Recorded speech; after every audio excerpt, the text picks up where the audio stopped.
Hola, bienvenidos a esta clase de parasitología clínica. Hoy vamos a hablar de Toxoplasma gondii. Es un protozoario también del filum Apicomplexa y que vamos a ver que en general produce una parasitosis que no sería considerada de riesgo en el adulto o en el niño inmunocompetente, pero que por supuesto si se adquiere durante el embarazo, sobre todo en la primera parte del embarazo, puede ser extremadamente grave y también si es adquirida o se reactiva en los pacientes con inmunocompromiso. Bueno, sabemos que es un apicomplexo, que es lo que eso significa. También está dentro del orden Eucoxidida, es decir, que sufre merogonias. El suborden acá es Eimerina, este también ya lo conocemos por Cryptosporidium. Y están dentro de la familia Sarcosistidae, que el género que nos interesa es Toxoplasma, la especie es Toxoplasma gondii. Vemos aquí la definición de toxoplasmosis. El parásito, ya dijimos, se llama Toxoplasma gondii. Este parásito lo que hace es invadir, es un parásito intracelular obligado, de células nucleares. Esas células son del sistema fagocítico mononuclear, nerviosas y musculares. Esto lo hace en todos los animales de sangre caliente, incluido el hombre. Y como fue descubierto en un pequeño roedor, el Tenodactylus gondii, le pusieron gondii y toxo, o sea, toxoplasma, por la forma de arco que tiene, porque es como curvado sobre sí mismo. Aquí vemos un esquema de Toxoplasma gondii en su forma trofozoítica o taquizoito. Tiene una forma fusiforme, ligeramente curvada sobre sí mismo, que se va a ver mejor, esa curva típica que tiene, no se ve tanto en este esquema, lo vamos a ver mejor cuando les muestre fotografías del parásito reales, digamos, no este esquema. Es un apicomplexo típico. Fíjense que acá se detallan todas las estructuras de los apicomplexos, conoides, rópteas, gránulos densos. Se ve uninucleado y con una membrana externa doble. Es pequeño, mide 4 a 8 micrómetros por la mitad más o menos de diámetro. El ciclo biológico de Toxoplasma gondii es bastante complejo. Él tiene hospedador definitivo y hospedador intermediario. El hospedador definitivo son los felinos, o sea, los gatos domésticos más los felinos salvajes. Ellos son hospedadores completos, porque ahí el parásito, en ese tipo de hospedador, en los felinos, hace un ciclo de reproducción sexuada y asexuada. En el hospedador intermediario, donde caemos nosotros, es decir, todos los hombres, o sea, los humanos y los animales de sangre caliente, ahí se cumple solo la reproducción asexuada del parásito. Por eso somos hospedadores intermediarios. ¿Cuáles son los elementos infectantes en este ciclo? Oquistes maduros. Vamos a ver que el gato en su materia fecal va a eliminar oquistes que después siguen madurando en el medio externo para convertirse en oquistes maduros que van a ser elementos infectantes. Y son estos oquistes, ya sabemos de 2O, así que vienen de una reproducción sexual. Y vienen de la reproducción sexual en los felinos, por supuesto. El otro elemento infectante son quistes tisulares del parásito. Los quistes tisulares son productos de la reproducción asexual y están presentes en todos los animales, homeotermos infectados. Y los taquizoitos son los trofozoitos, como les mostré recién, y que por supuesto también son elementos infectantes. Bueno, aquí Garfield pone bien en claro quién es el hospedador definitivo. Vamos a ver primero este esquema general del ciclo biológico para después introducirnos más específicamente en lo que pasa a nivel celular. Ya dijimos que el gato es el hospedador definitivo, en él se da el ciclo sexuado y asexuado, y que lo que produce son oquistes. Bien, esos oquistes salen en materia fecal. Necesitan 1 o 2 días para estar maduros. Lo que marca acá, por ejemplo, es materia fecal que queda en una arena, en una caja de un gato doméstico. Pero esos gatos también defecan, por supuesto, en la naturaleza, en la tierra. De manera que esos oquistes pueden contaminar verdura, contaminar la tierra y, por supuesto, también pueden ser comidos por esas pasturas, pueden ser comidas por distintos animales. Nosotros podemos comer tierra también. cualquiera de estas vías terminamos comiendo oquistes. ¿Qué pasa con esos oquistes? A grosso modo, lo que les voy a decir es que terminamos teniendo quistes en distintos tejidos, principalmente músculo esquelético y sistema nervioso, pero en todos los órganos se pueden desarrollar quistes de toxoplasma. Si el proceso de infección ocurre en una mujer durante el embarazo, bueno, esos parásitos por placenta pueden atravesar, por ejemplo, llegar a la placenta y producir infección intrauterina, que eso es muy grave. Cualquier persona que tenga quistes en sus órganos y tejidos, si dona órganos sólidos, puede transmitir la parasitosis al receptor. Y la donación de sangre durante el periodo agudo también hace posible la transmisión de toxoplasmosis por esta vía. Es epidemiológicamente poco importante porque esa donación de sangre tiene que ocurrir en el momento en que el paciente está adquiriendo, o sea, en la etapa aguda de la infección. ¿Cómo se infectaron los gatos? ¿Cómo terminaron los gatos teniendo a toxoplasma? Bueno, los gatos se infectan cuando cazan animales que están infectados, por ejemplo, aves, roedores. Y bueno, estos animales, al igual que nosotros, tienen en sus tejidos quistes de toxoplasma que son comidos por el gato. Los zooquistes también son elemento infectante para el gato, pero lo son, como dice acá, menos efectivamente. En el ámbito silvestre, salvaje, los felinos salvajes son los que participan del ciclo. ¿Cómo se infectan? Cuando comen animales que tienen en su carne quistes de toxo, es decir, animales infectados. ¿Que se infectaron cómo? Con los zooquistes que aparecieron en la materia fecal de estos animales.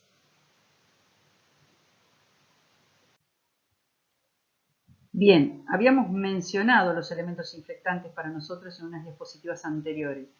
Y dijimos en ese momento que eran los ooquistes, que ya sabemos entonces, que puede ser a través de la materia fecal del gato, de las verduras, de la tierra. Los quistes tisulares, esto es a partir de comer carne cruda o mal cocida, de animales que tengan esos quistes. La otra forma eran los taquizoitos o trofozoitos libres, que esos están por muy poco tiempo en sangre circulante y que ahí hacen posible la transmisión en una donación de sangre o hacen posible la transmisión materno-infantil.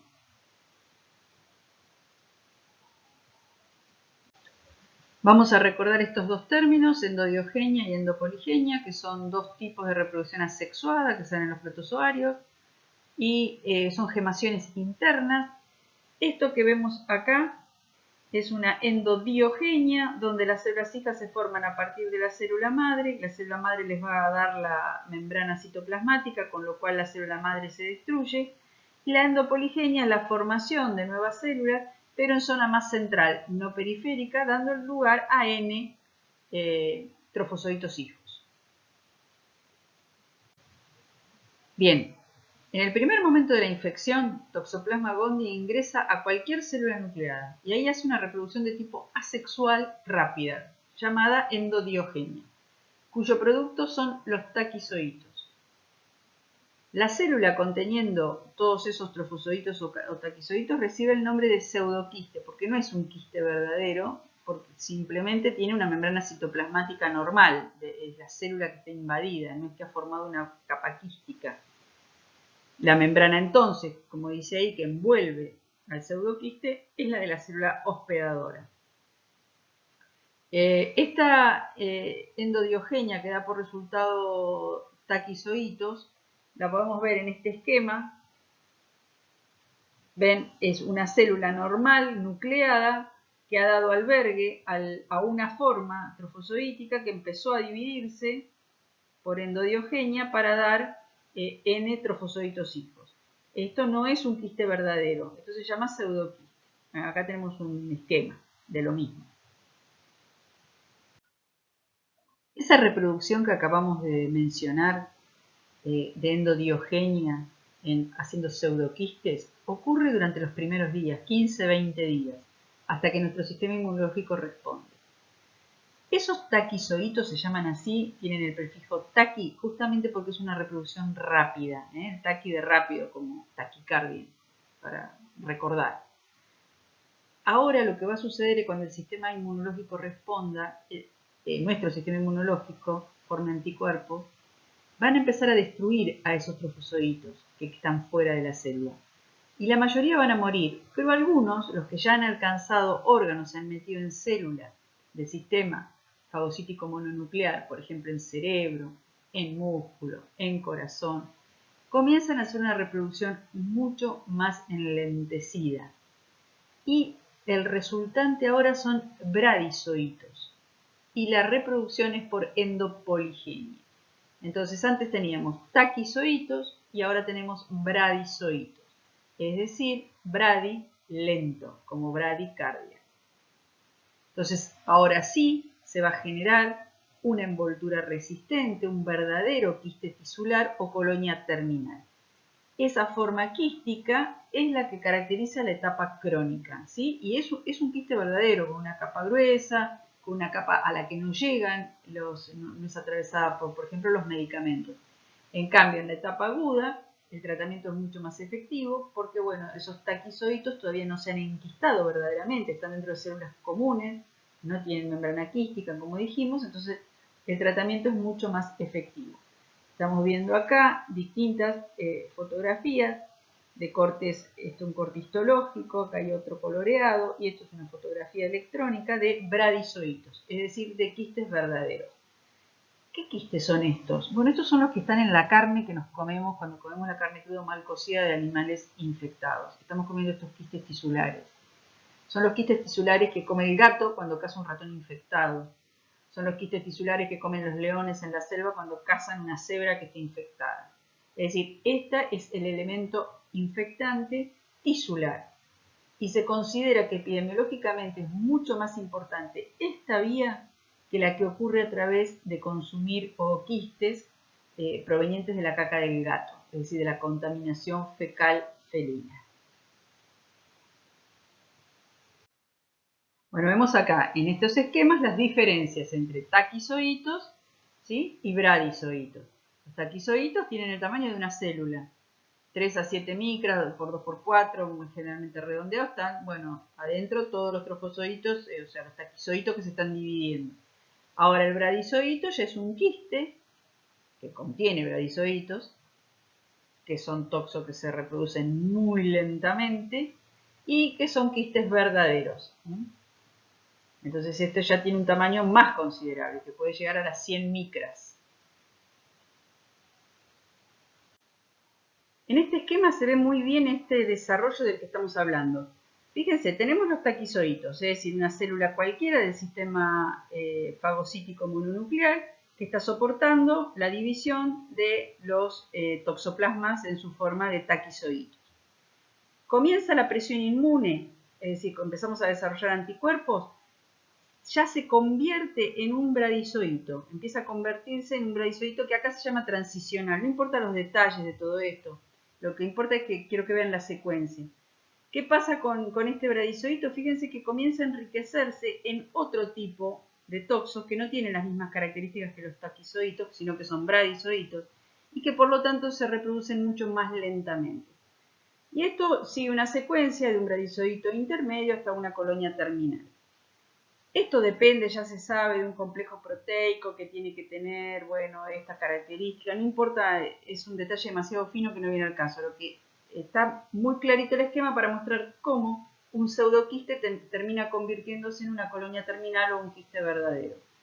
Y esto está mostrando algo también muy interesante, que esos bradizoitos se pueden reactivar. Es decir, una persona que tiene una toxoplasmosis en un estado completamente subclínico, porque en realidad vamos a ver que el paciente toxopositivo, cualquiera de nosotros puede ser toxopositivo y tener estos quistes en nuestros tejidos y no darnos cuenta y que eso aparentemente no tenga ninguna connotación clínica.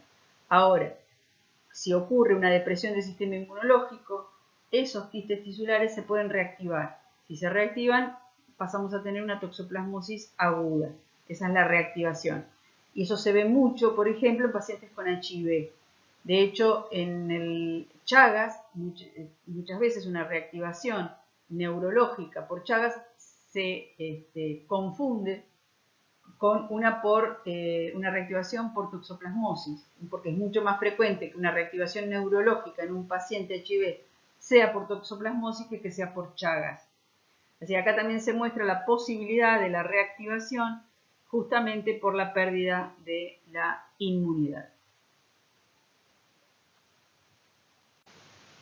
Vemos aquí fotografías al microscopio óptico de un quiste tisular no teñido y de uno, acá en tejido cerebral, teñido con hematoxilina y eosina.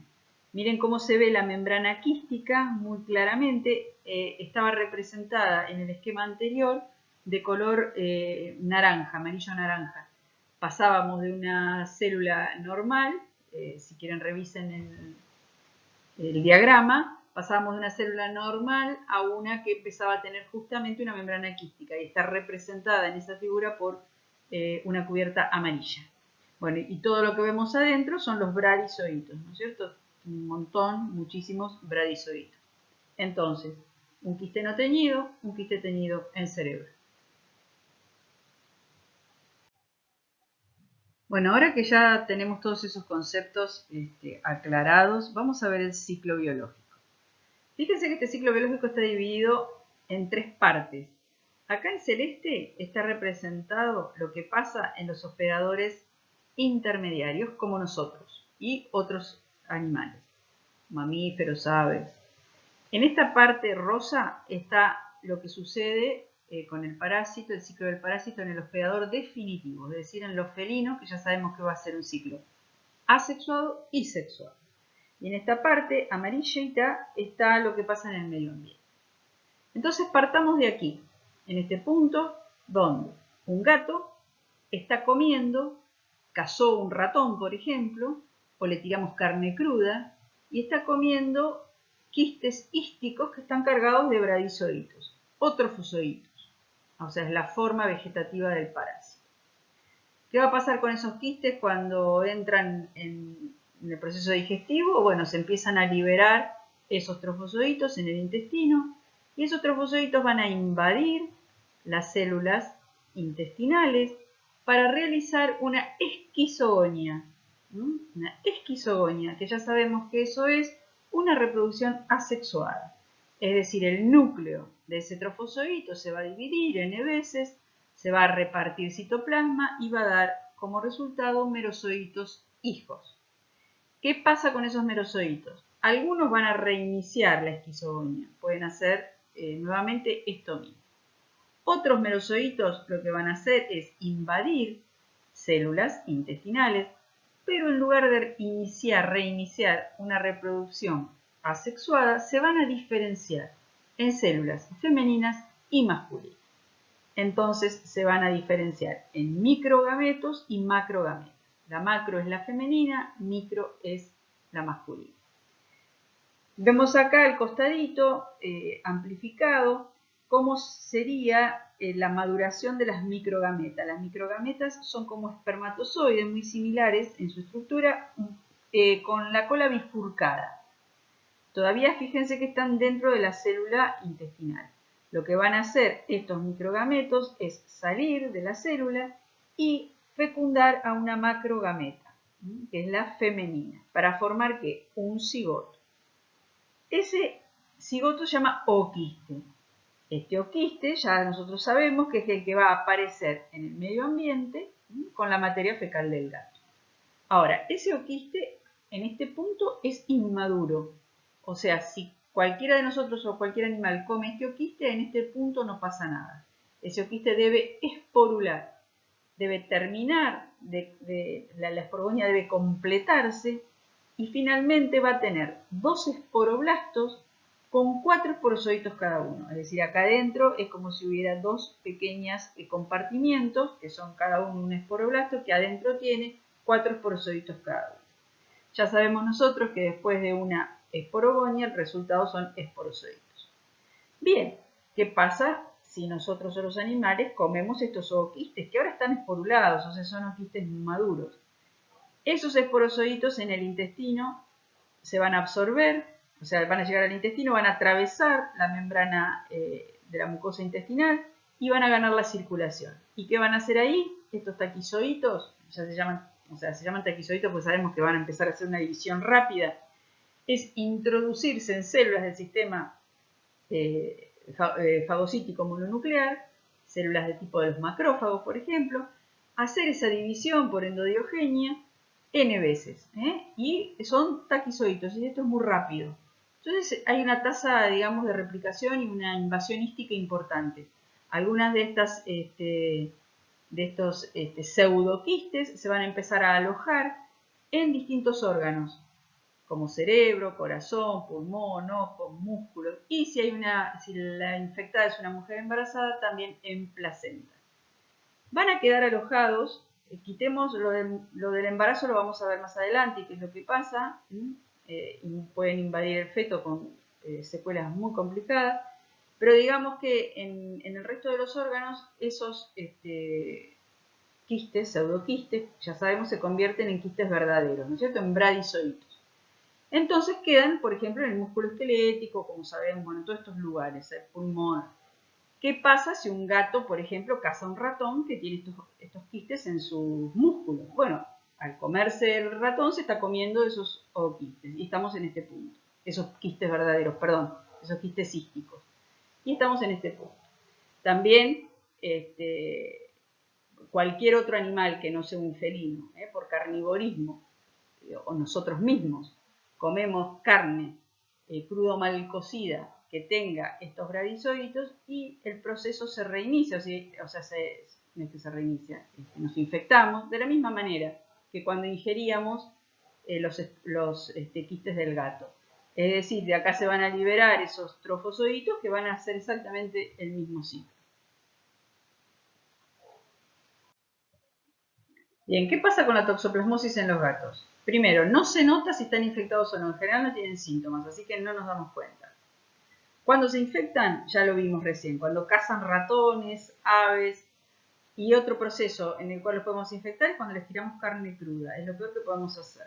Es una escena doméstica bastante normal, o sea, alguien cortando restitos de carne, los bordecitos de la milanesa y tirándole al gato. Bueno, eso es lo peor que podemos hacer porque estamos gestionando la posibilidad de que se infecte con esa carne cruda si es que está infectada. ¿Qué pasa si el gato se infecta? Bueno, puede eliminar millones, hasta 1 millón de quistes por día, no esporulados, esos que vimos que no eran infectivos enseguida. Más o menos en las 2 primeras semanas post-infección empiezan a eliminarlos, pero eliminan esos quistes por unos pocos días, dentro del primer mes post-infección más o menos. Después no los eliminan nunca más. O sea, se corta esa eliminación y ya no están produciendo elementos o quistes, digamos, que después van a ser infectivos. ¿Okay? Nunca tirarle carne cruda al gato.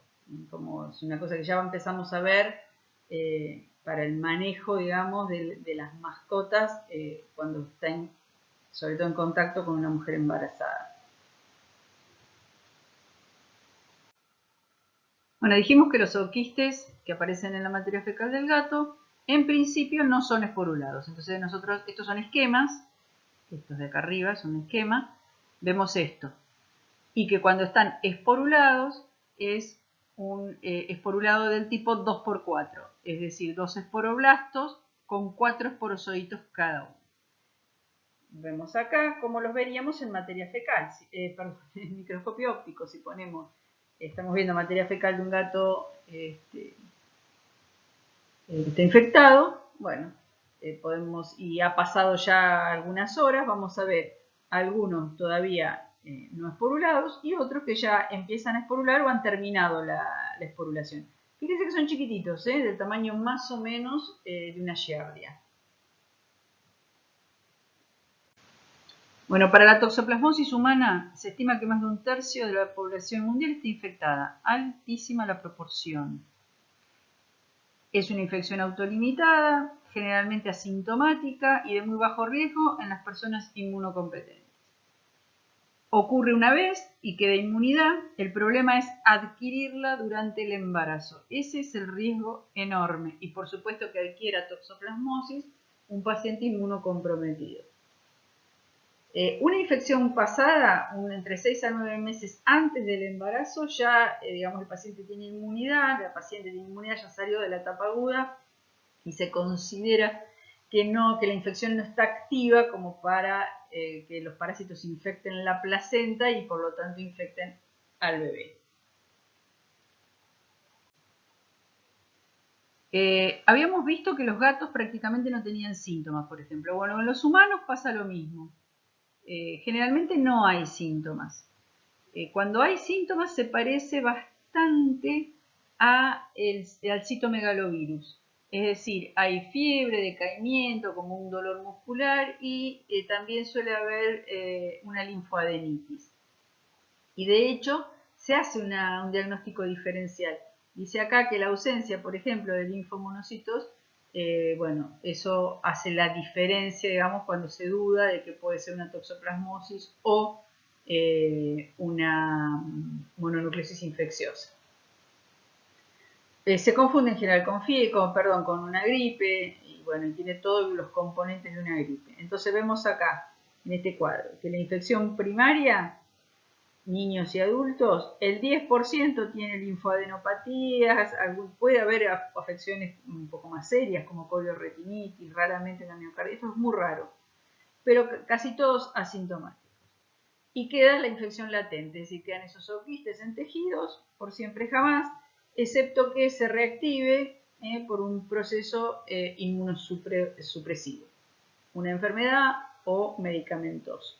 Ahora, cuando la infección es durante el embarazo y los parásitos alcanzan la placenta, ahí tenemos otro problema. La potencial transmisión al feto con fetopatías realmente muy complicadas.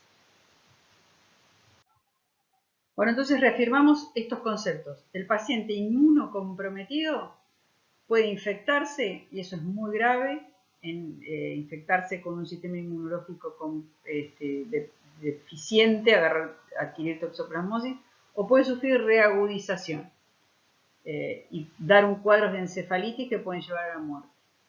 En la embarazada, la transmisión del parásito de la madre al hijo ocurre únicamente cuando la madre adquiere la toxoplasmosis durante el embarazo.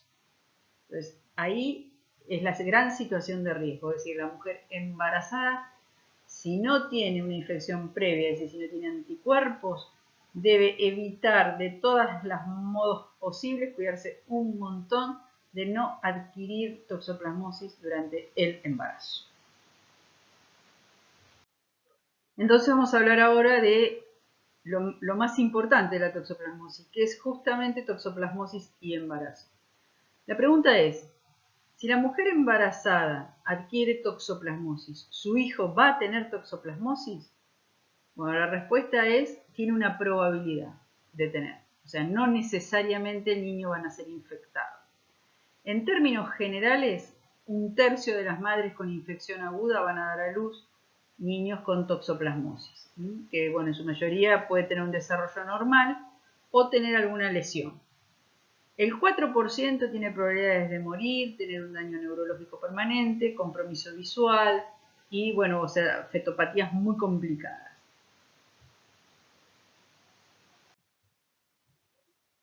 Bueno, supongamos que una mujer susceptible, ¿qué quiere decir? Que no tiene anticuerpos, es decir, nunca tuvo una experiencia con el parásito, o sea, no tiene defensa, no tiene anticuerpos, es toxonegativa. Entonces, ahí es una mujer susceptible. Adquiere la infección durante el embarazo, entonces ocurre la infección aguda materna. Entonces, hay taquizoitos dando vuelta con una parasitemia, que puede ser fugaz, de una semana más o menos, puede ser asintomático, ya vimos eso, ¿no? Lo que pasa con la toxoaguda, puede dar síntomas o no darlos. El protozoario puede llegar a la placenta, se multiplica y algunos taquizoitos alcanzan la circulación fetal. ¿Qué puede pasar ahora? Estamos en una situación de riesgo. El riesgo es directamente proporcional a la edad gestacional. ¿Esto qué quiere decir? Que el riesgo de infección del bebé es más bajo en la primera parte del embarazo y aumenta a lo largo del embarazo. Por ejemplo, si una mujer se infecta en el primer trimestre, tiene un riesgo más bajo de infectar al bebé. Pero la gravedad, si eso ocurre, es mucho peor que si la infección ocurre al final del embarazo. O sea, el riesgo es directamente proporcional a la edad gestacional, pero la gravedad es inversamente proporcional. Si la mujer se infecta hacia el final del embarazo, es altamente probable que el bebé se infecte, pero el riesgo que corre ese niño de tener malformaciones es prácticamente inexistente, justamente porque ese es un bebé que ya está más desarrollado. El problema, lo más grave es la infección en la primera parte del embarazo, porque ahí es donde ocurren las lesiones más severas. Ahí el riesgo es más bajo, pero la gravedad es más alta. La enfermedad en el bebé puede estar, o sea, puede nacer un niño ya con síntomas, o puede ser un niño que aparentemente es sano, pero que tiene sintomatología tiempo después del nacimiento, incluso años después. Aquí les estoy mostrando en números los distintos trabajos que se han hecho, sacando frecuencia de impacto que tiene la infección de acuerdo a las semanas del embarazo.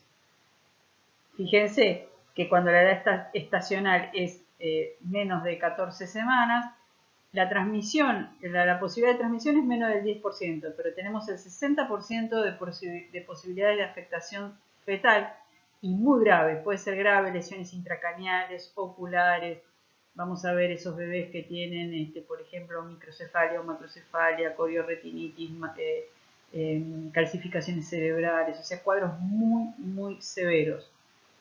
Cuando en la mitad del embarazo el riesgo de infección aumenta, pero baja la afectación fetal. Y en general no es grave, generalmente son lesiones oculares. Vamos a ver que aquí en Argentina una de las lesiones que más se ven en la toxoplasmosis congénita es la coriorretinitis.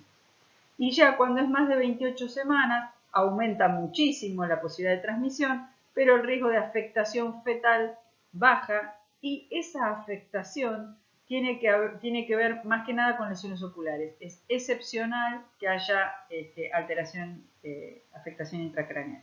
Y esto que está acá en un cuadro, digamos, se muestra aquí en una curva, ¿no? Cómo va cambiando en relación a la edad gestacional la probabilidad de adquirir la infección. Si uno habla de un riesgo global de transmisión vertical durante todo el embarazo, se dice que es aproximadamente del 40%.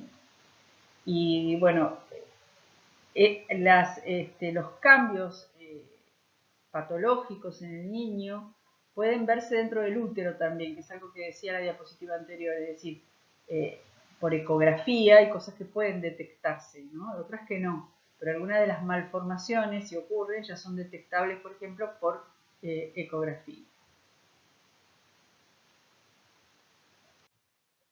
Entonces, ¿de qué va a depender la patogenicidad de la toxoplasmosis congénita? Bueno, recién vimos que va a ser muy dependiente del periodo del embarazo en el que ocurra la infección. No es lo mismo al principio, donde el embrión se está formando, que más hacia el embarazo más avanzado, donde es menos riesgosa para el bebé en formación el contacto con el parásito. Va a depender de la gravedad de la infección intrauterina, o sea, un poco eso es la carga parasitaria de la placenta, ¿no? Y cuánto de esos traquizoides infecten al bebé. De la virulencia del parásito, ya se sabe que no hay un solo toxoplasma, hay distintos linajes genotípicos. En Sudamérica se ha aislado un linaje que se conoce como atípico. Vamos a ver que está el linaje 1, 2 y 3 y después están los atípicos. Bueno, en Argentina se ha aislado atípico, los pocos aislamientos que se han hecho, y los atípicos generalmente se conectan con compromiso ocular, que era lo que decíamos, ¿no? Que en Argentina una de las lesiones más frecuentes en toxoplasmosis congénita es la ocular, es la coriorretinitis. Y también va a depender del tratamiento materno, es decir, una mujer diagnosticada a tiempo y que se hace el tratamiento, bueno, el bebé corre menos riesgo de tener malformaciones que si esa infección no es detectada, por supuesto. Bueno, los distintos linajes genotípicos que se conocen están acá con un código de color. El 1, el 2 y el 3, bueno, en celeste, amarillo y rosa respectivamente, y con distinta virulencia. El 1 se considera altamente virulento y el 2 y el 3 tendría una virulencia más baja. Y luego está el atípico, que está en verde. Fíjense que para América, y en particular para Argentina también, la mayor cantidad de aislamientos han correspondido al atípico, que era lo que les contaba en la diapositiva anterior. Ahora, si uno quiere llegar a esta información, es bastante complicado, es decir, llegar a saber qué tipo de linaje genómico es el toxoplasma que está infectando a una determinada paciente durante el embarazo, ¿no? Lo que hay que hacer, fíjense ustedes, es sacar sangre del cordón umbilical, o también se puede utilizar la placenta, la placenta o el cordón umbilical. ¿Qué se hace con eso? Hay que inocular ratones. Esos ratones van a generar la toxoplasmosis y van a generar una buena cantidad de taquizoitos en el peritoneo. Por lo tanto, bueno, hay que hacer un repique en ratones, es bastante complicado eso, pero una vez que uno puede aislar a trofozoitos o taquizoitos desde los ratones infectados, hay que hacer cultivos, y esos cultivos hay que hacerlos en líneas celulares. O sea que fíjense la cantidad de procedimientos, y luego recién ahí después tipificarlos molecularmente. Bueno, esto es lo que se hace para llegar a determinar, por ejemplo, que la toxoplasmosis producida en un determinado caso es atípico o es linaje 1, 2 o 3. Estos son toxoplasmas, como los vemos si los extraemos del líquido peritoneal de un ratón infectado, como estuvimos viendo recién. Es decir, es muy complicado el proceso del aislamiento del toxoplasma. Están coloreados. Acá se ven bien que son en arco, ¿ven? Por eso se llaman toxos, ¿se acuerdan? Cuando iniciamos la clase que hicimos referencia a eso.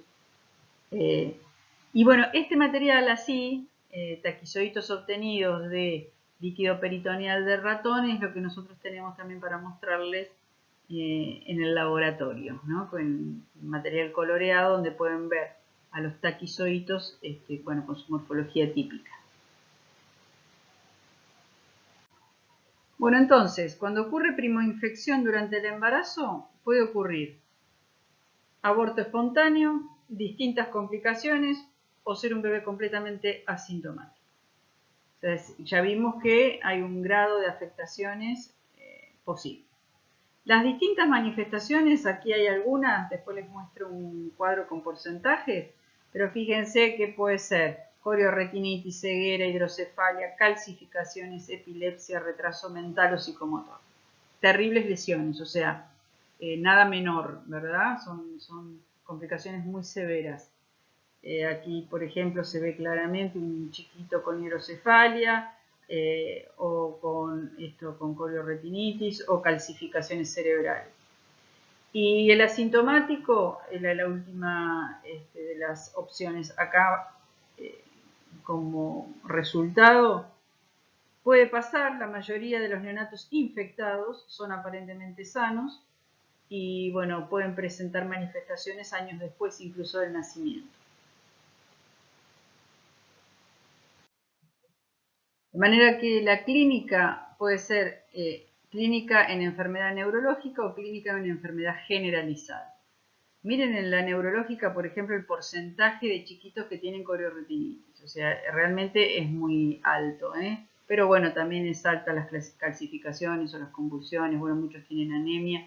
Y cuando la enfermedad es generalizada, la mayoría tiene esplenomegalia, hay alteraciones en el líquido cefalorraquídeo, ictericia, anemia, fiebre y hepatomegalia. Bueno, también hay un porcentaje alto de corioretinitis, es decir, todas complicaciones serias, ya sean neurológicas o generalizadas. En esta fotografía del up-to-date se ve a un bebé que ha nacido con manifestaciones clínicas muy marcadas. Tiene, bueno, una importante patosplenomegalia, está ictérico y, bueno, además tiene púrpura trombocitopénica. Bueno, también puede verse cuando se realizan diagnóstico por imágenes, como una tomografía, calcificaciones intracraneales, como se observa acá.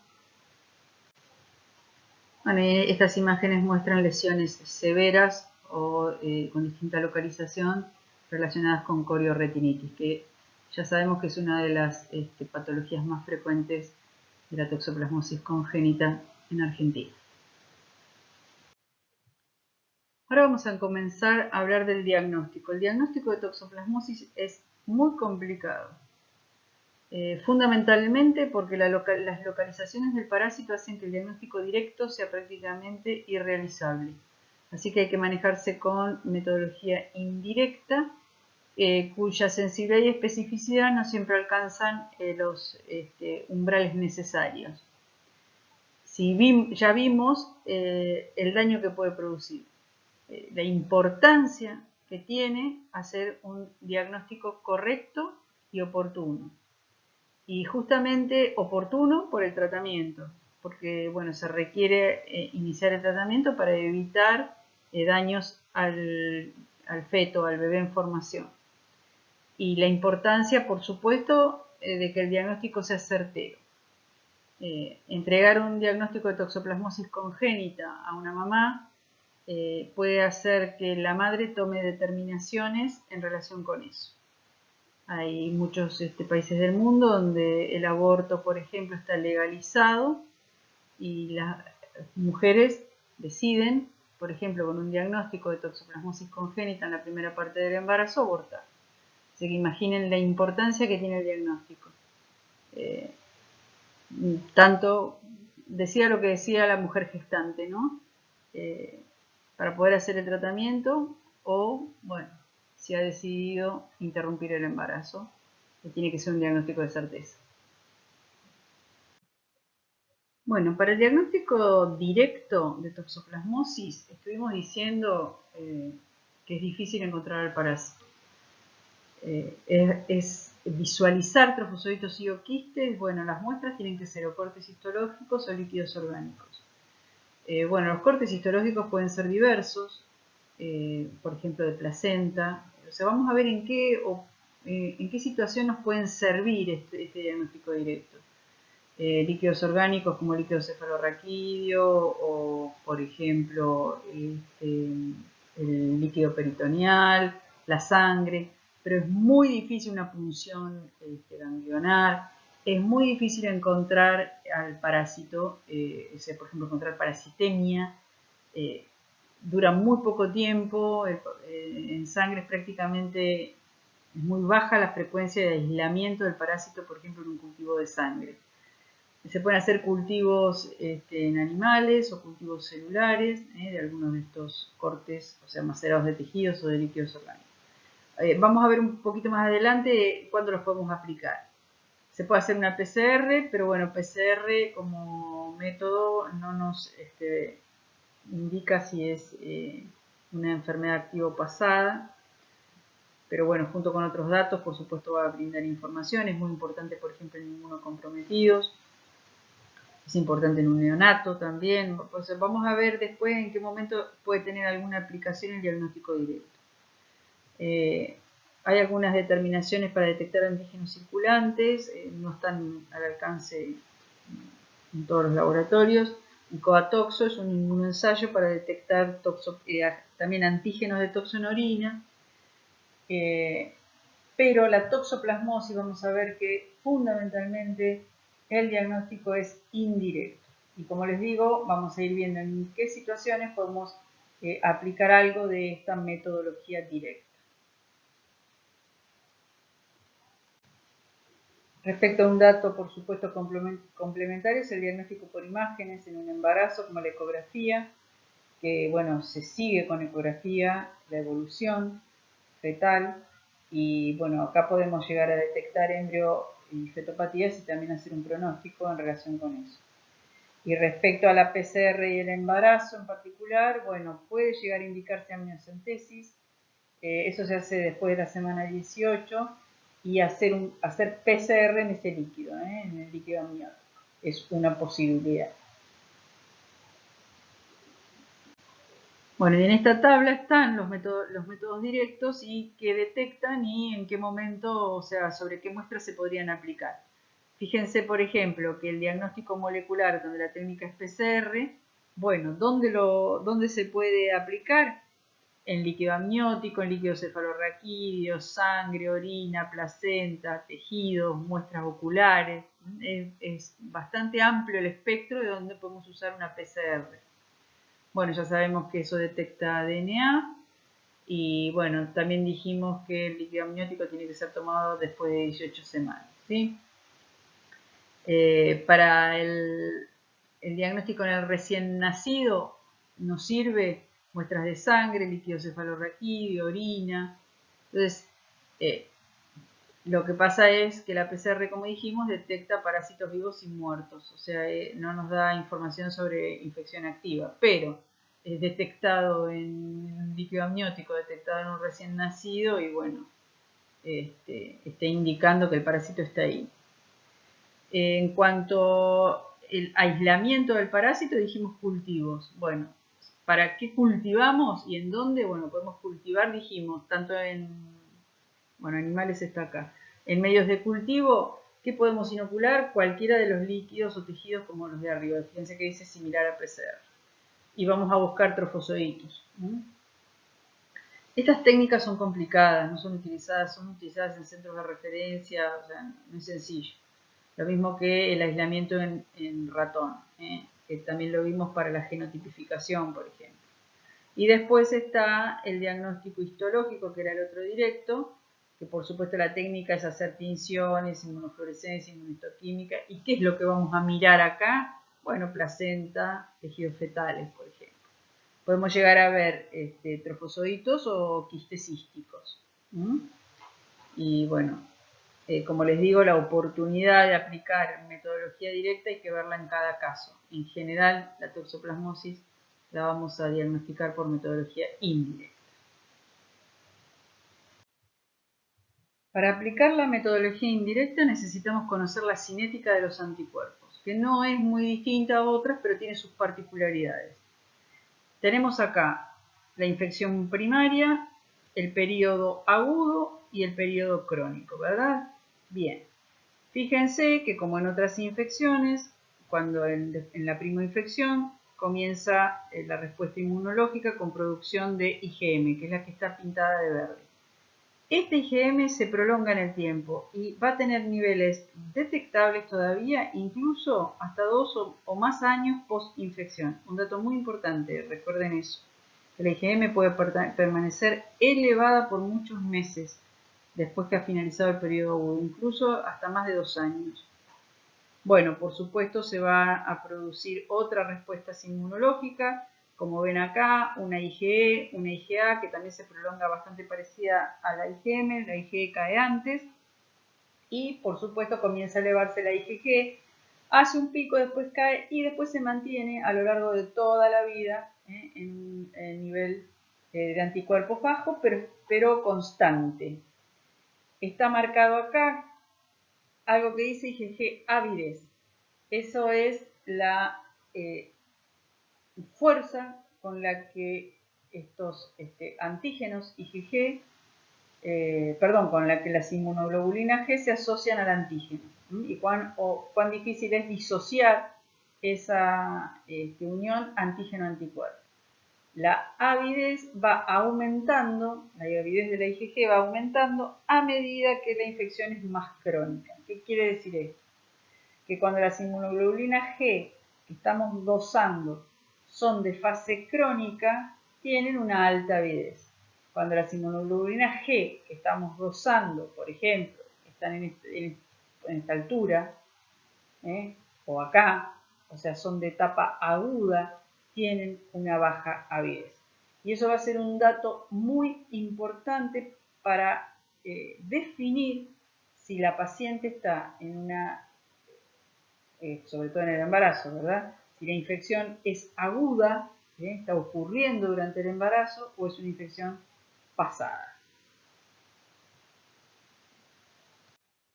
Bueno, por lo tanto, el uso que hagamos nosotros, ¿no?, de toda la metodología diagnóstica de la que disponemos depende del objetivo. Ahí hay 3 objetivos claros: prevenir la toxoplasmosis congénita, establecer prevalencias o confirmar un caso agudo. Bien, si queremos prevenir la toxoplasmosis congénita, un grupo de expertos argentinos se reunió ya hace unos cuantos años e hicieron lo que se conoció como el consenso argentino, y es lo que se utiliza, ¿no?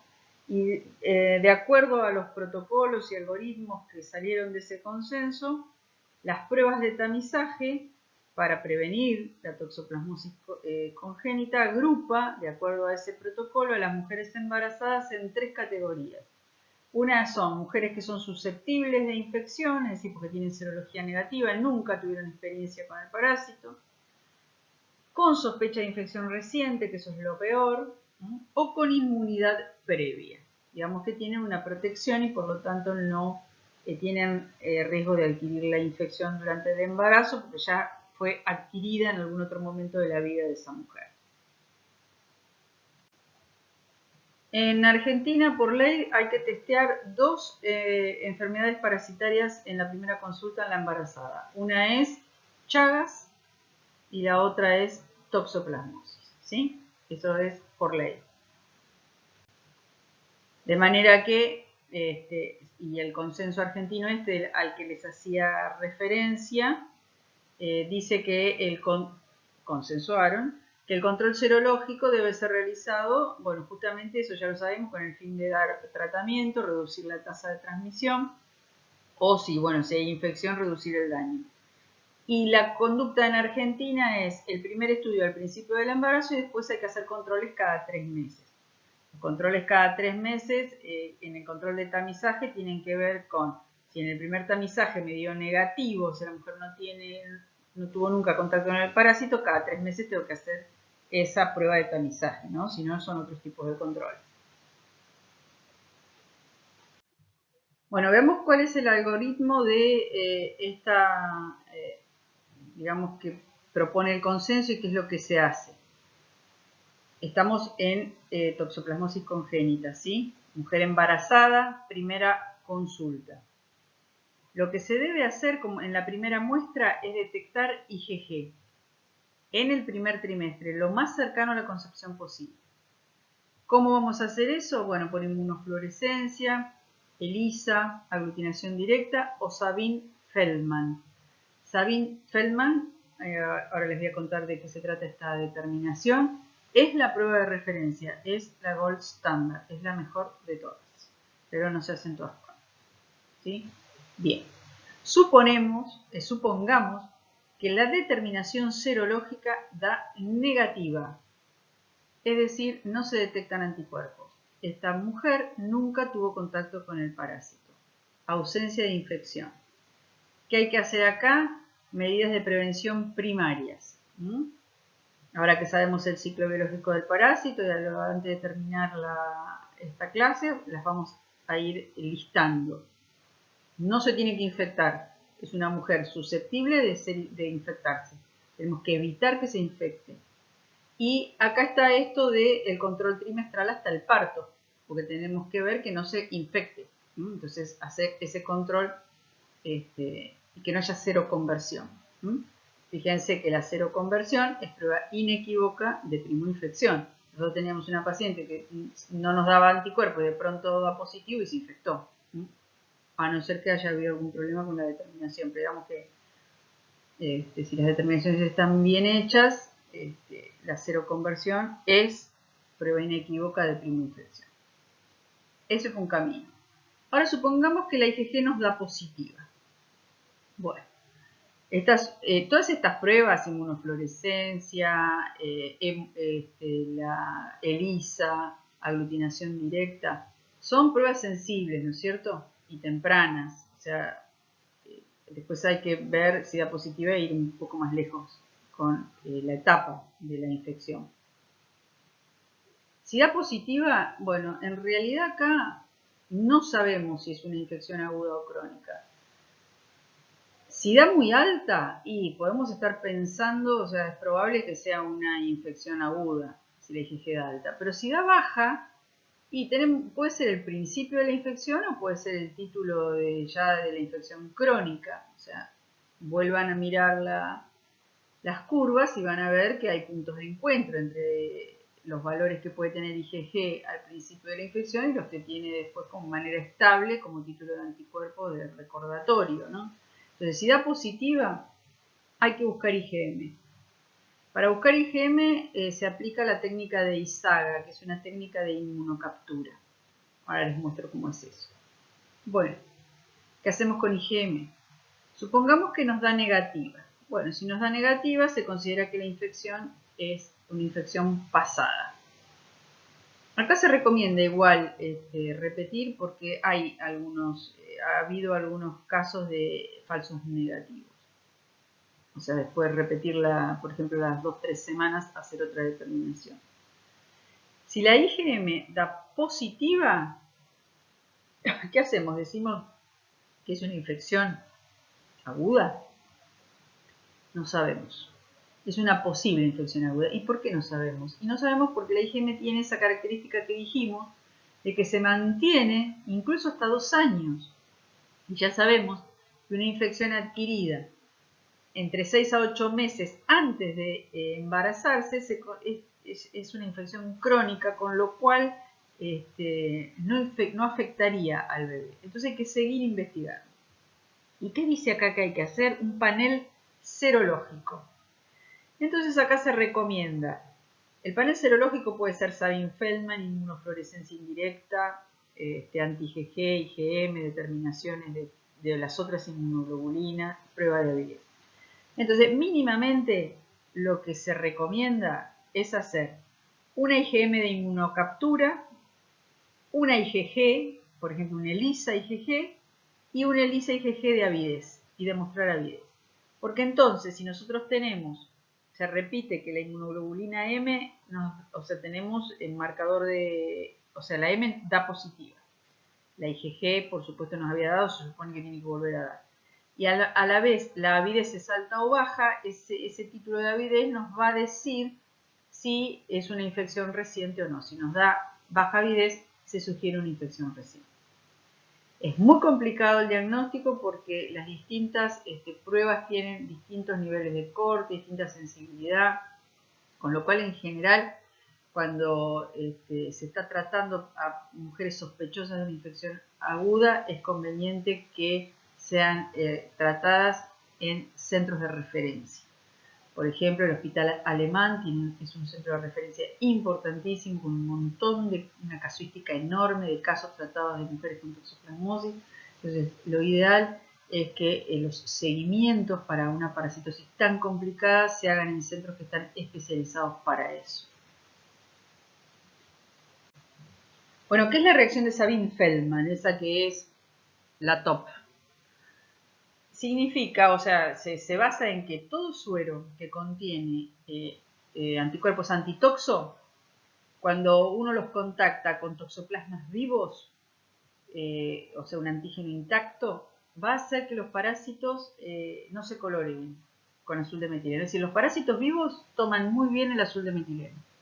Cuando están en contacto con anticuerpos y un factor de complemento, esos toxoplasmas no se colorean.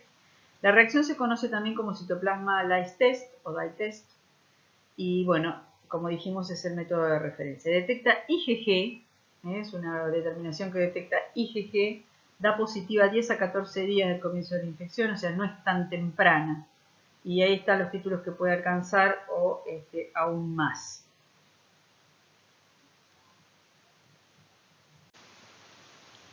Bueno, aquí está el procedimiento de esta técnica de Sabin-Feldman.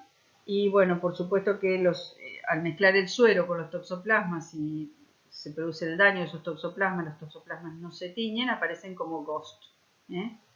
Y es el más sensible y el más específico de los métodos, por eso es el método de referencia. Y podemos testear sangre o también podemos testear anticuerpos en líquido cefalorraquídeo. Bueno, para el test de avidez ya sabemos que la primera respuesta a la infección desarrolla una IgG de baja avidez. De manera que un índice de avidez elevado va a descartar una infección reciente. Bueno, ¿y en qué consiste el test? Es hacer una ELISA por duplicado con el suero diluido. A uno de los tubos se lo trata con un diluyente y al otro con un reactivo disociante. Se hacen las dos lecturas. Y bueno, si se disoció fácilmente en el segundo tubo, según la diferencia de lectura entre el primer y el segundo tubo, se puede calcular. Se calcula un porcentaje. De manera que valores mayores al 30% se calcula alta avidez, entre el 20 y 30 mediana, y menores de 20 se considera de baja avidez y por lo tanto un proceso de toxoplasmosis aguda, es decir, una IgG que corresponde a la etapa aguda. Para la determinación de IgM, pero también sirve para IgA e IgE, se usa ISAGA. Esa es una muy buena determinación. Bueno, ISAGA es por ¿cómo es la sigla en inglés? Y bueno, son estos pocillos, como este esquema que está acá, donde está fijado sobre una base sólida los anticuerpos monoclonales. Están en azul. Esos anticuerpos monoclonales van a detectar las IgM que puedan estar en el suero. Si el paciente tiene IgM, o IgA o IgE, depende de qué se use. Entonces, bueno, esto es anti-IgM, se agrega suero, si hay IgM se van a pegar. ¿Y qué pasa después? Se agrega el antígeno, se agregan toxoplasmas que están en verde.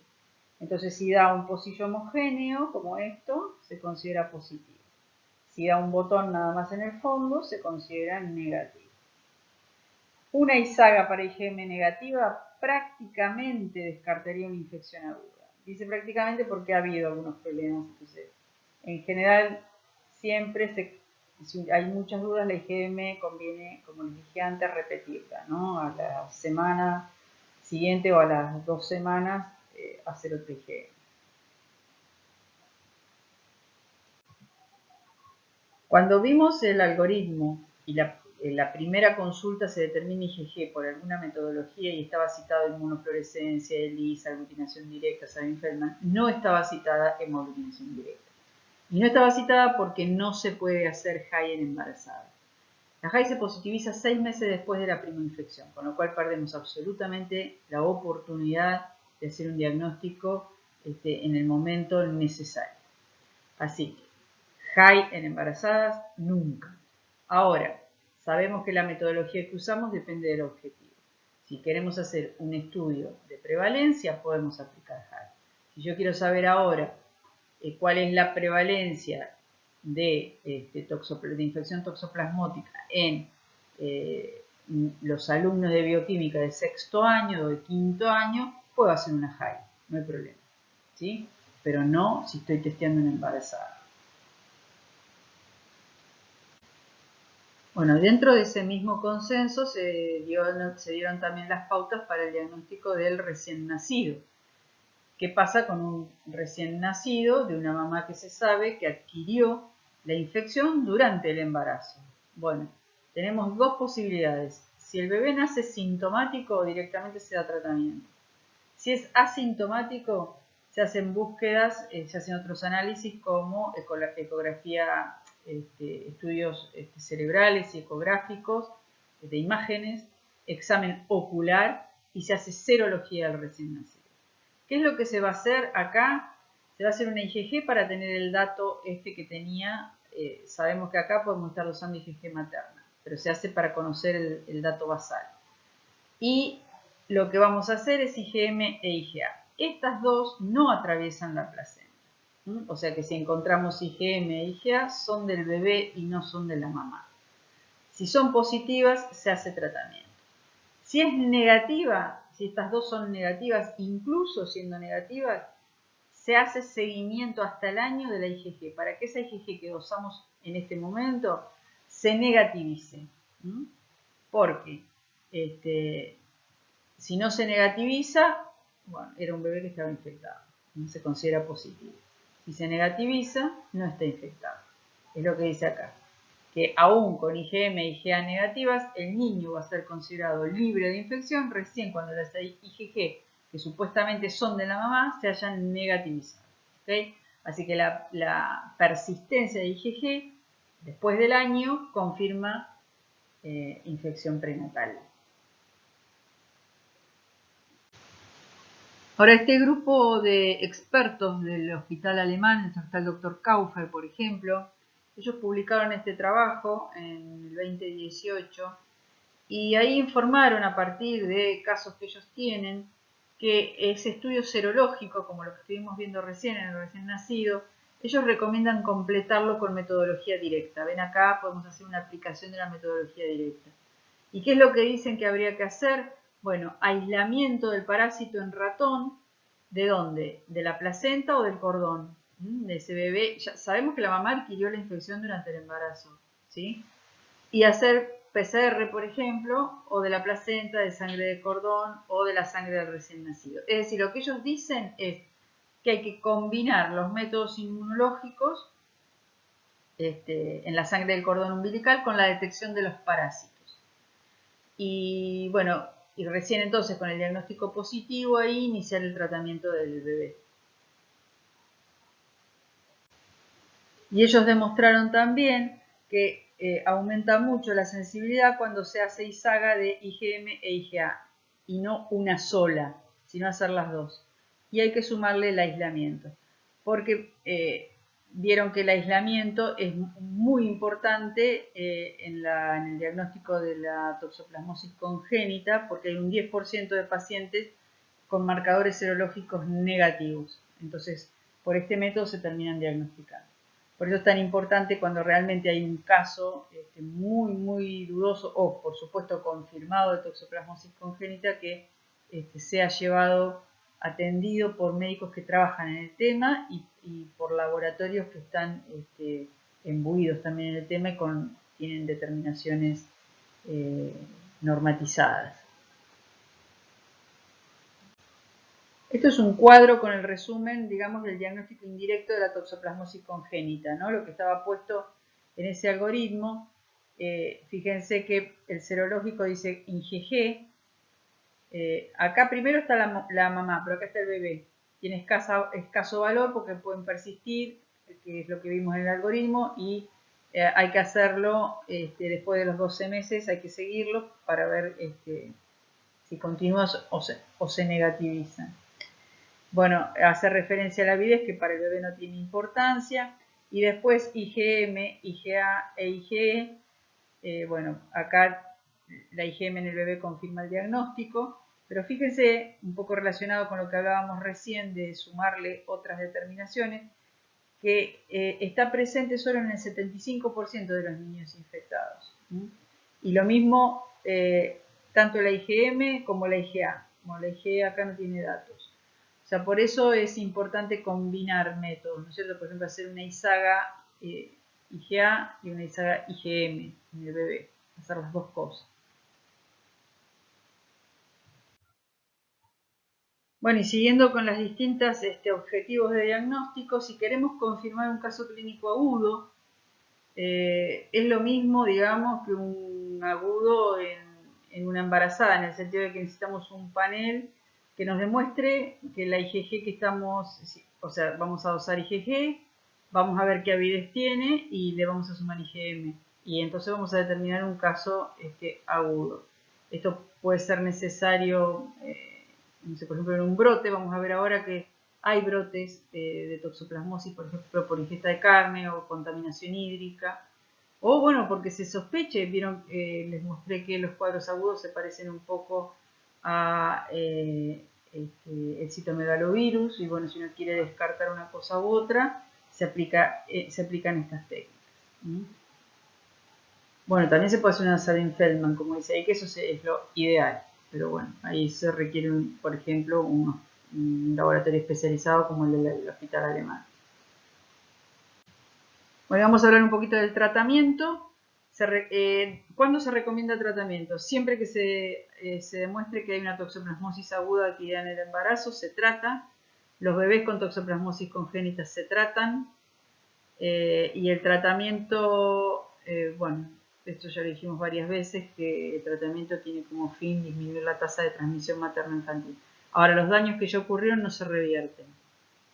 O sea, si ya hubo un daño, ya hay calcificaciones cerebrales, van a quedar. Lo que vamos a lograr es que no aumente el daño, pero el daño hecho no se revierte.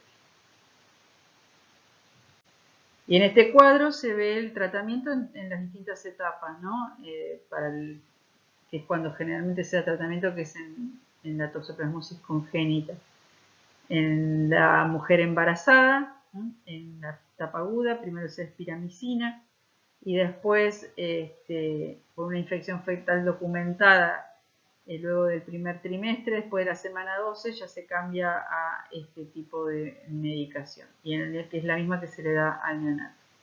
Como este medicamento produce depresión de la médula ósea, o sea, baja la actividad, hay que suplementar con ácido fólico. Aquí está el cuadro de estos tres medicamentos que habíamos visto: la espiramicina, la pirimetamina y la sulfadiazina, y bueno, las distintas recomendaciones y para qué sirven, ¿no? Ahora, hemos visto que no es fácil hacer el diagnóstico y estos medicamentos tampoco son inocuos, o sea, tienen toxicidad, intolerancia, de manera que deben ser seguidos por un especialista. ¿Cómo vamos a evitar adquirir toxoplasmosis? Importantísimo en la embarazada. Ingesta de carne cruda o mal cocida contaminada con quistes tisulares. Ese es el mecanismo de transmisión, así que eso hay que evitarlo. La carne ahumada tampoco protege, también representa un riesgo. Cualquier carne, de aves, de vacas, de ovejas, cualquier carne puede estar infectada. Hay que tener cuidado con la ingesta de aguas o alimentos contaminados con quistes esporulados, lo de los gatos. La jardinería incrementa el riesgo de infección, así que hay que tener mucho cuidado también con todo lo que es la manipulación de verduras y frutas crudas, lavarlas muy bien, lavarse muy bien las manos, manipular bien las cajas de la arena de los gatos, es decir, una mujer embarazada puede tener el gato, por supuesto que puede tener su gato. Lo que tiene que tener es, bueno, si en el mejor de los casos no manejar ella la materia fecal, pero si está sola con el gato, bueno, tratar de usar guantes, limpiar la materia fecal del gato inmediatamente después que defecó, no dejarla, porque ya sabemos que el gato elimina quistes que no son infectivos enseguida. Ahora, es bastante poco probable que un gato doméstico se infecte si no sale a cazar. Si es un gatito de departamento que vive todo el día mirando Netflix, difícilmente sea un gato, y a whiskas, difícilmente se infecte. A veces es un gato que es más salir a la noche, entrar y salir, que le tiramos carne cruda, bueno, eso es un gato de riesgo. Ahí lo estamos poniendo nosotros al animalito en una situación de más riesgo. Ahí nos tenemos que cuidar un poco más. Bueno, las otras formas de transmisión de la toxoplasmosis son la congénita, por supuesto que estuvimos hablando, trasplantes de órganos, transfusión sanguínea, pero la transfusión sanguínea tiene que ser en el momento agudo, o nos podemos infectar manipulando toxoplasmas vivos, por ejemplo, cuando estamos trabajando en profesional, ya sea porque hace cultivos o se hace Samin-Feldman, se trabaja con toxoplasmas vivos, o sea, existen también los accidentes de laboratorio. De manera que, conociendo la transmisión, por supuesto sabemos prevenir. Cocinar muy bien la carne, usar guantes cuando se hace jardinería, beber agua segura, lavar bien frutas y verduras, no ingerir huevos crudos ni leche no pasteurizada por contener sangre y por lo tanto restos puede haber toxos.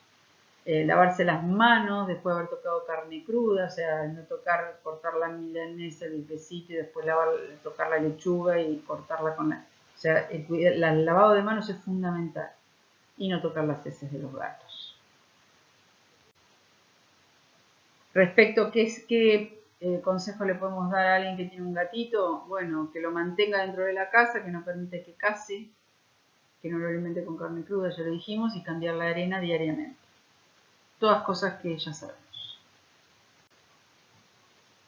Existen brotes casos agudos más masivos por toxoplasmosis. Fíjense esto, consumo de carne poco cocida, un brote de toxoplasmosis. 154 casos. El primer caso inició con síntomas el 8 de enero, dice acá. Bueno, las fechas habría que compararlas con cuando se cree que comieron, pero bueno, lo importante acá es que presentaron fiebre, artralgia, dolor de cabeza, mialgia, astenia, sudoración, edema de manos y pies. Es decir, son todas características muy variables, o sea, no indicativas de nada, pero medios parecidos a la influenza en este caso. Y fueron un montón de casos a la vez. Carne poco cocida. Este otro es un caso de ahora, publicado este año, 2020. Cazadores de ciervos hacen toxoplasmosis aguda por comer carne de ciervo mal cocida. O sea, otra vez la ingesta de carne. En este trabajo también de este año detectan quistes de Toxoplasma gondii en vegetales y en frutas, tipo frutos del bosque.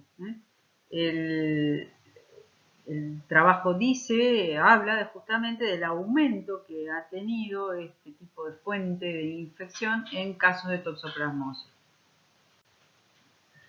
Esto ocurrió hace unos años, pero estas hipótesis de contaminación, que puede ser tanques de agua o verduras contaminadas, bueno, muestra lo que les estoy contando en trabajos más modernos, ¿no? Un brote de toxoplasmosis que afectó a 42 personas en Londrina. La contaminación de toxoplasmosis por brote hídrico es conocido. Hubo un caso muy notable en la isla de Vancouver, en Canadá, cuando un depósito de agua fue contaminado con oquistes de Toxoplasma gondii. En aquel momento se creyó que era por pumas salvajes que defecaron en el reservorio de agua que llevaba agua a esa población. Si uno ve el mapa de prevalencias en el mundo de toxoplasmosis, ya conocimos todas las formas de transmisión. Fíjense que Argentina está en rojo, estamos entre el 40 y el 60% de la población parasitada, o sea, con infección. La prevalencia mundial está con una media del 30% más o menos. En nuestro país, hablar de prevalencia de 40-60% es una prevalencia alta. Imaginen ustedes que, bueno, si son 60 alumnos, 100 alumnos, 60 son toxopositivos, o sea, es una prevalencia muy alta. En Bahía Blanca, un estudio que hicimos hace muchos años, dio una prevalencia que está dentro de estos registros que dice ahora la OMS. Fíjense que la prevalencia, por ejemplo, en el hospital militar era del 44%, en el PENA del 65%, bueno, se podría decir que oscilaba entre el 41 y el 65% según el grupo estudiado. Lo que hay que destacar es que la prevalencia en el mundo en realidad se conoce muy relacionado con los datos en la mujer embarazada, porque es ahí donde se testean. No son tanto los datos que se tienen de casos de toxoplasmosis aguda que ocurrieron y se testearon. O sea, se hace una proyección a partir de los datos de prevalencia en mujeres embarazadas, que es ahí donde realmente el testeo está más normatizado. Hace unos años esta fue la tapa del Science Life.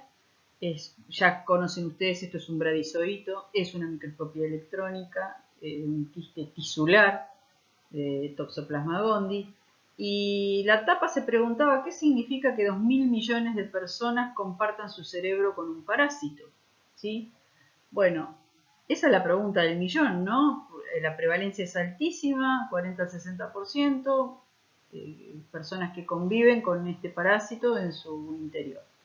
Y sabemos que hacen fundamentalmente quistes cerebrales, por ejemplo, es una de sus localizaciones predilectas. En apariencia, no parecería generar ningún problema, excepto cuando hay reactivaciones, algo que dijimos al principio de la clase, ¿no?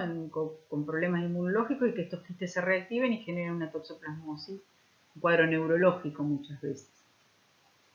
Pero se ha visto, también hay algunos estudios que lo asociarían a casos de esquizofrenia, por ejemplo, o a casos de cambio de conducta, o son todos análisis estadísticos en el sentido de asociaciones estadísticas. Personas con tendencia de suicidio, por ejemplo, se ha relacionado con que son toxopositivos. Acá este trabajo, o sea, la pregunta es realmente esa, ¿no? ¿Cómo y de qué manera este toxoplasma nos puede enloquecer?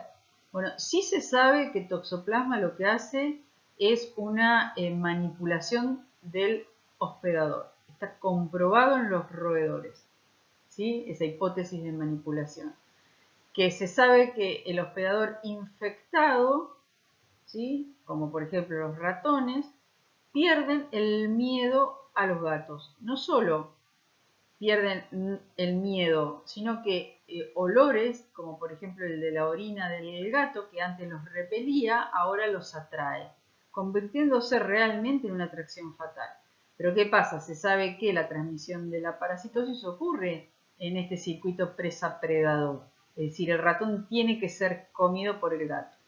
Y que el toxoplasma domine al ratón para hacerse comer por el gato, realmente es una hipótesis de manipulación muy interesante. Otra situación que se ha planteado con toxoplasmosis es que puede ser transmitido por vía sexual. Esto ha sido comprobado en animales, bueno, se está postulando que en humanos también sería posible, pero digamos que también es otra de las vías que se están estudiando. Bueno, y nos vamos a despedir con esta terrible e inquietante pintura de Pablo Picasso, de un gato devorando un pájaro. Cuando él pinta esto está queriendo representar lo que estaba pasando en su país, empezaba la violencia franquista y bueno, representa a los predadores, en este caso con un gato con ojos inyectados, ejerciendo violencia sobre justamente inocentes. No es tampoco aleatorio o inocente que haya elegido algo que ocurre en la naturaleza. Nosotros acabamos de escuchar sobre toxoplasmosis, les he contado cómo se da el ciclo en la naturaleza y esta es una de las formas de transmisión. De manera que lo que él también denuncia acá es como un proceso de violencia y de represión y de víctimas podría llegar a verse como algo natural. De hecho, es una verdadera denuncia artística de lo que estaba pasando con la represión franquista. Bueno, los artistas siempre diciéndonos algo, ¿no? Nos vamos, nos vemos en la próxima clase y muchas gracias por su atención.